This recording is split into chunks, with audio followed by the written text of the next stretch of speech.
Do you find your keychains boring? So today on How to Slice, I got you covered. In this video, we're gonna be checking out this really nice Velociraptor keychain. As you can see, this is a really beautiful model and it's really simple to print. So this model is really nice to hang on your key or your backpack. So let's see the best print settings to print this model. So by going to print settings over here in layers and perimeters, we're gonna be reducing the layer height to 0.14 millimeters. As this is a really small project, a really small print, it's considerably recommended that you reduce the layer height so we get a really nice quality to the print. So by reducing to 0.14 millimeters, or if you want to print faster, 0.16 millimeters, it's recommended. As to infill, let's increase the infill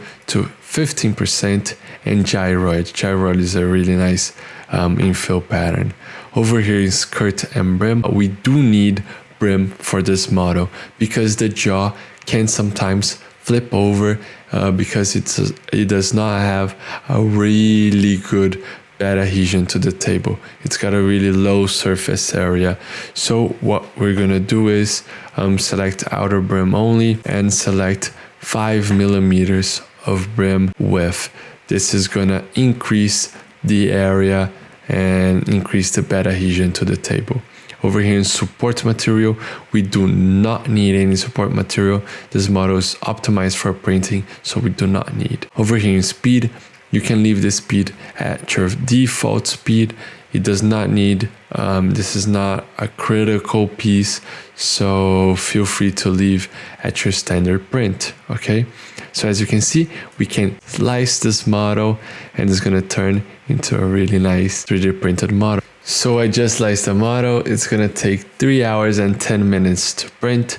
As you can see, it added brim to both of the models. In previous videos, I showed on how to select brim, just a piece, just a part of the print. As you can see right here, you could go to the piece you want, go down to add settings and add brim just to the part. So as you can see, let's just reduce some layers over here and let me just show you how it's gonna print. So it's gonna start from the bottom. Over here, go up, we got a 15% infill over there. So it's gonna look really nice and it's gonna finish the print. So let's see this model, this Velociraptor keychain in a multicolored print. So I just opened up the Velociraptor model, multicolored model over here in Bamboo Studio. I'm gonna be showing you a really nice tip to waste less filament on your colored print. So I'm going to be slicing this model just to see how much filament we're going to waste if we print this model like this. So as you can see, I just sliced the model over here in Bamboo Studio. So the whole project is gonna use 241 grams of filament. And as you can see, the model is gonna only use 19 grams. So you're gonna be wasting a lot of filament. What I would recommend is to increase the number of models so you can optimize this waste over here. Because if you put 10 Velociraptors in the table, will not change the flushed or the prime tower.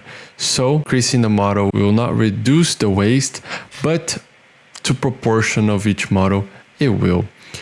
But as for a tip, I'm going to be showing you how to reduce the flushed filament like a lot. So by going to flushing volumes over here, as you can see, this is to calculate in the filament changes, color changes. So when you're going from the black filament to the white filament, it's going to average 675 millimeters cube of filament. By reducing the multiplier to 0.1, so you're reducing 20%, 0.8 actually.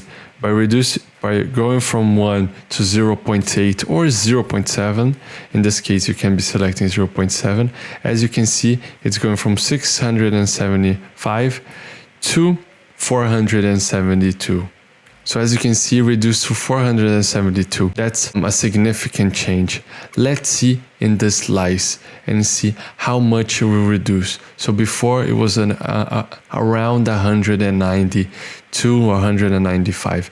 Let's see how much it is after this change. So as you can see, I just sliced, and after the change, it reduced to 134 grams. So that's a significant change. It reduced about 60 grams of filament. And this is a really nice tip to save your precious filament, because filament is not cheap, and it's really nice to save filament at these occasions. So I hope you enjoyed this tip, and the model is ready to print. Hope you enjoyed this how to slice video, and I see you in the next one. I hope you guys enjoy it. Those slicing videos are an initiative from STL Academy, which is the educational project from STLflix. So if you guys want to learn more about 3D printing, you could check our description and look at STL Academy courses. And don't forget, see you guys at the next slicing.